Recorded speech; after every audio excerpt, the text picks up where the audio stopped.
अस्सलाम वालेकुम guys, hope आप लोग बेहतर होंगे। अभी वीडियो बनाने का पर्पज़ ये था कि कराची से लेके अगर आप प्लान कर रहे हैं कि आपने लाहौर या इस्लामाबाद तक जाना है, तो मैंने कहा कि ज़रा सम अप कर दूं कि बेहतरीन आपका ट्रैवल किस तरीके से हो सकता है और क्या क्या चीज़ें आपको कंसिडर करनी चाहिए।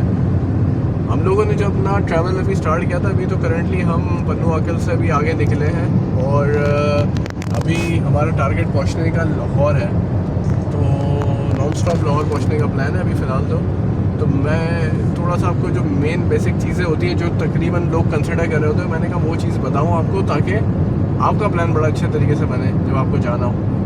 सबसे इम्पोर्टेंट चीज़, जब हम कराची से निकले भाई, कराची के अंदर हमने एक जो सुपर हाईवे होता है, सुपर हाईवे के पास एक बुराक करके PSO का पंप आता है, वहाँ से हमने टैंक फुल करा दिया और वो फिर जो गाड़ी लेके हम चले हैं तो हैदराबाद तक तो आप पहुँच गए। हैदराबाद से आगे मिटियारी के आगे जब हम गए तो वो रोड बिल्कुल ही खुदा हुआ था। तो एक तो रोड जो जा रहा होता है और आ रहा होता है, जो आ रहा होता है रोड उसके अंदर थोड़ा सा रॉन्ग में हमें चलानी पड़ी गाड़ी, फिर वापस से इस लेन में आए, फिर आगे जाके एक और दफ़ा फिर से रोड ख़राब मिला तो फिर हम रॉन्ग वे में चले और फिर वापस से अपनी राइट लेन के ऊपर वापस आए हम लोग। तो ओवरऑल कराची से लेकर पन्नू आकल तक फुल टैंक में गाड़ी चली है। कौन सी? टोयोटा यारिस, जिसका 42 लीटर्स का टैंक होता है, जिसको आप जब फुल करवाते हैं तो वो 500 प्लस किलोमीटर की रेंज दिखा रही होती है।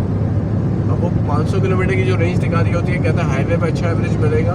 तो हाईवे पे अच्छा एवरेज सिर्फ तब मिलता है आपको जब आप तमीज़ से गाड़ी चला रहे होते हैं, बिल्कुल दबा नहीं रहे होते। तो आप जितनी एक्सेलरेशन को कम रखेंगे, आप मिसाल है 80-100 की स्पीड में आप चलते हुए आ रहे हैं और बिना वजह भगा नहीं रहे और आराम से जा रहे हैं, तो बहुत अच्छी एवरेज मिलने वाली है आपको। लेकिन जहाँ आपको ज़रा रोड देखा, आपने बिल्कुल ही स्पीड कर दी और थोड़ी सी रफ़ करते हुए इस तरह पहुँचेंगे तो ऑब्वियसली फ्यूल एफिशिएंसी आपको नहीं मिलेगी।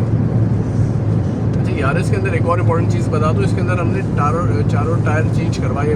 ब्रांड न्यू गाड़ी है बिल्कुल ऑलमोस्ट। इस नई गाड़ी को लेते ही हमने इसके जो GT ट्रैक्स जो टायर लगे हुए होते हैं उसको शोरूम से निकलवाते ही, टायर वाले के पास जाते ही हमने निकलवा दिया था। और इसमें ओटानी थाईलैंड का टायर लगवाया हमने। ओटानी, इसके अंदर 185/60R का जो टायर लगा होता है उसको हमने चेंज करा के 185/60 की जगह 65 वाला लगवाया, ताकि इसकी जो हाइट 60 की 65 ज़्यादा होती है तो वो ओवरऑल बॉडी के हिसाब से भी टायर थोड़ा सा भरा हुआ पूरा प्रॉपर लग रहा होता है और रोड ग्रिप भी अच्छी रहती है। ओटानी टायर पर थोड़ी सी मैंने रिसर्च करी थी, उसका ये था कि जिसने भी लगवाया हुआ ये ओटानी का टायर, ये everyone is very satisfied. Puncture कम होता है ये, और कराची के हम हैं भाई, तो कराची के आपको पता है कितने पॉट होल्स होते हैं और कितना वो मसला करता है। तो ये टायर ओटानी का बहुत बेहतर लगा तो फाइनली इस पर लगा दिया। इसमें मैक्सिमम जो PSI जो टायर प्रेशर आप कर सकते हैं वो 44 PSI तक होती है। हमने इसमें चारों में 34 की हवा प्रेशर मेंटेन करते हुए फिर हम चला रहे हैं, क्योंकि टिक्की पूरी भरी हुई ऑब्वियसली सामान से और हम सब फुल जा रहे हैं अभी। तो 34 की स्पीड हमने यहाँ पे रखी है, 34 का टायर प्रेशर रखा हुआ है यहाँ पे। अब प्लान यूँ था कि कराची से निकले तो पन्नू आकल के अंदर आपने अपना टैंक फुल कराया, फिर पन्नू आकल से निकल के आप मुल्तान में अपना टैंक फुल कराएंगे और फिर मुल्तान के बाद फिर लाहौर तक ये चल जाएगा। तो अब वो किलोमीटर के हिसाब से हमने रहेगा कि अगर, जिस तरह मैंने आपको बताया कि फुल टैंक के अंदर अगर ये 500 किलोमीटर की रेंज दिखाता है तो मुल्तान इज समथिंग अराउंड 450 और 470 समथिंग किलोमीटर पे है। तो उस हिसाब से आपका जो सबसे बेस्ट बनता है वो ये होता है कि आप कराची, पन्नू आकल, फिर मुल्तान और फिर लाहौर के अंदर अपना टैंक फुल करवाते हैं if you want to go non stop. और ओवरऑल देखें 120 की स्पीड मेंटेन करते हुए चल रहे हैं तो फ्यूल एफिशिएंसी बहुत अच्छी आ रही होती है। इसके अंदर ऑलमोस्ट मैं देख रहा हूँ कि 15 से 16 का एवरेज दिखा रही है। इससे ज़्यादा जो वेरिएबल जो दिखा रही होती है ना, वो उसमें इतना ज़्यादा नहीं आता। हाँ, अप एंड डाउन के हिसाब से भी वो ज़रा चेंज हो रहा होता है, लेकिन वैसे तो मुझे लगता है कि ये ऑलमोस्ट 16 का कोई एवरेज देने वाली है मुझे 120 की स्पीड के ऊपर। तो that's about it. Tyre important होता है हाईवे के लिए। आपको फ्यूल एफिशिएंसी चाहिए तो स्पीड आप 120 या उसके अंडर ही रखें। अगर आप बिल्कुल 80 पे चलाएंगे 80 की स्पीड पे तो बहुत ही अच्छी आपको मिलने वाली है। 100 और 120 मेरे हिसाब से आपको रखनी चाहिए, क्योंकि फिर ऑब्वियसली अगर 80 की स्पीड में आप चलाएंगे तो बहुत ज़्यादा टाइम हो जाएगा। तो 120 is the acceptable speed limit, 120 पे रखें। 130 से ऊपर आई अज्यूम जाएंगे तो फिर वो शायद चालान हो जाता है आपका। तो 120 या उसके नीचे अगर आप मेंटेन करते हैं तो डेट्स गुड। तो ये चीज़ है।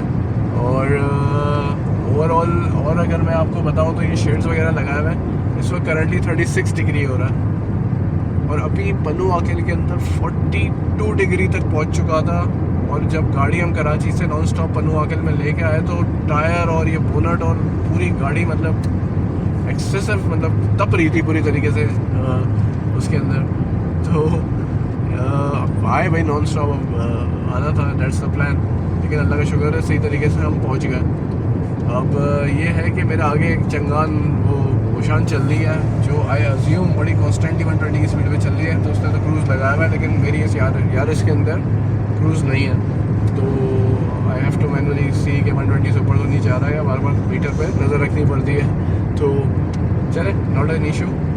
और दूसरा हाईवे के ऊपर ये होता है कि आप पानी वगैरह खाने वाने की चीज़ अपने साथ ही रखें तो फिर वो नॉन स्टॉप ही जा रहे हैं, कुछ कहीं रुकने की ज़रूरत नहीं पड़ेगी until unless you need to use a washroom और या फिर नमाज के लिए आपको रुकना हो। So that's the thing. Highway वगैरह ओवरऑल ये जो टाइम होता है दिन का, जो फजर के बाद आप निकल रहे होते हैं, दोपहर में भी चला रहे हैं, शाम में चला रहे हैं, इसमें आपको बहुत कम ट्रैफिक मिलेगा। रीज़न बीइंग स्पेशली जब धूप ज़्यादा होती है तो लोग अवॉइड ही कर रहे होते हैं कि वो टायर की वेयर एंड टियर ज़्यादा हो जाती है। तो उस चीज़ से बचने के लिए शाम में फिर रात में ज़्यादातर लोग चला रहे होते हैं। लेकिन कंसिडरिंग अभी अल्लाह का शुक्र है नया टायर लगवा लिया था तो अभी हम थोड़ा रिस्क ले रहे हैं कि चले उसमें चलाते हैं। तो डेट्स द थिंग। आप लोग भी अपना ट्रैवल बड़ा सेफ प्रॉपर तरीके से करें, कोशिश करें 2 घंटे से ज़्यादा गाड़ी ना चलाएं। 2 घंटे के बाद रेस्ट लेना ज़रूरी है। हमने इस तरह पेयरिंग करी हुई है कि भाई जैसे ही 2 घंटे होंगे अलार्म बज जाएगा, फिर वी विल स्विच और फिर दूसरा ड्राइवर भी फिर 2 घंटे चलाने के बाद फिर फ़ौरन स्विच कर लेगा। इस तरह थकते भी नहीं है, आप इंजॉय भी कर रहे होते हैं और प्रॉपर तरीके से जा रहे होते हैं। तो प्लान करते हुए तरीके से अगर आप जाएँ इस तरह रोड ट्रिप करें अपना, बेहतरीन प्लान रहता है। So that's the thing. मैंने कहा सारी इंपॉर्टेंट चीज़ें आपको बताऊँ, आई होप कोई मिस नहीं कर रहा हूँ मैं। तो okay, have a good time और अपना आप लोग भी अपना ट्रैवल प्लान करके अच्छे तरीके से करें with your loved ones. Okay जी, अल्लाह हाफ़िज़।